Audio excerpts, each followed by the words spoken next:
केही जणे बहुत आश्चर्यजनक कथा कहिसंती जे शेष समय वास्तव जीवन यह केवल चलचित्र भल जहाँ वर्तमान किसी ठीक नुहे जहाँ शेष केवल अंतिम संस्कृति रहिबो।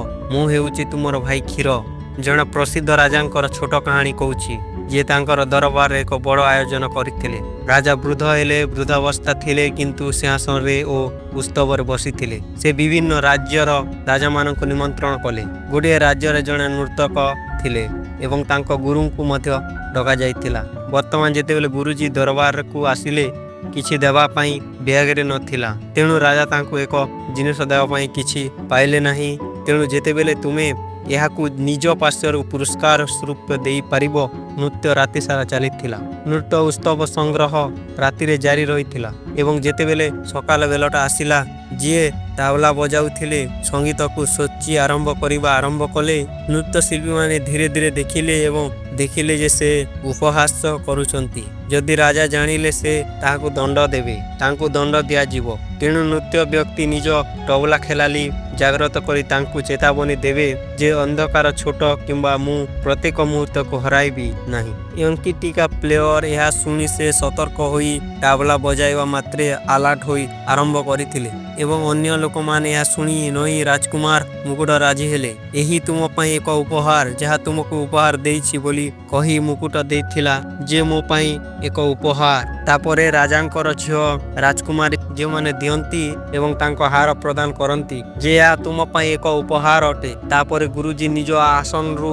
उठी तांको सुना करी पूर्ण ब्याग देले। मु सेही परी मु चलीछि। राजा एक दगड़ा बसिबा परे नाचर समस्तंकु देइथिले। राजा तांको सिंहासन रु ठिया होइथिले एवं यह घटिब बोली कहिथिला जे एही निबोधता कौन आपण एक कपड़ा ग्रहण करी समस्त को लूट करथिले तुमर जहा अछि ताहा देउछ कि। राजा तांकु गाली गुलोजी बाकू लागिले। तापरे राजांकर गुरु आजी राजा जनकू कहिसंती तेबे से समस्त जिनिस को आखि खोली ल नाही। मु से सारा जीवन भगवान को वसन करिथिली। मु कहली मु एठारे थिबा नृतकंकू देखि सुना मुद्रा पुरस्कार भावरे बुझिबाकू लागिली। गोटे छोट जीवन बाकी अछि किंबा मुहूर्तरे से मोते बुझिले जे यह मोर सबुठारु बड़ गुरु। से मोते कहिथिले एवं राजांकर पुत्र तेणु राजांक पुत्र विद्रोही कहिले पिता किंतु तुमे सिंहासन को छाड़ी नहीं। तथापि मु सैनिक मानक सहित आपण को मारिबा को थिली किंतु आज नुहे अल्प समय बाकी अछि। जदि आज नुहे तापरे आसंता काली पिता तुमे राजा हेबो काहेकि तुमे तुमर पितांक हत्यार कारी उठिबो। सेतिपई मु तांकू मुकुट देउथिली। से मते जीवनरु सबुठारु बड़ शिक्षा देइथिले। तापरे राजांकर झियो कहला पिता आज मु विवाह करिबाकू माउथींक सहित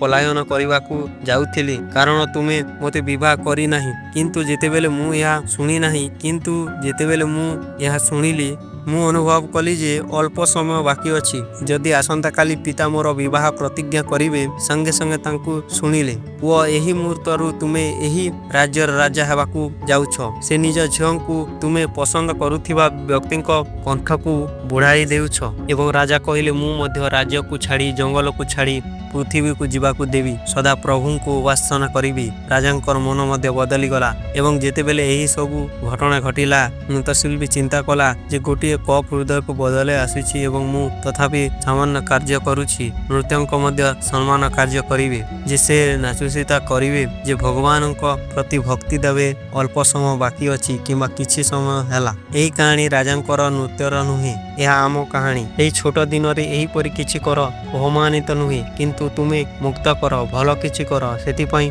मु कहूछि एही परि किछि कर तुमे जहा चाहुछ ता करिबाकू दुनिया करिबाकू चाहू।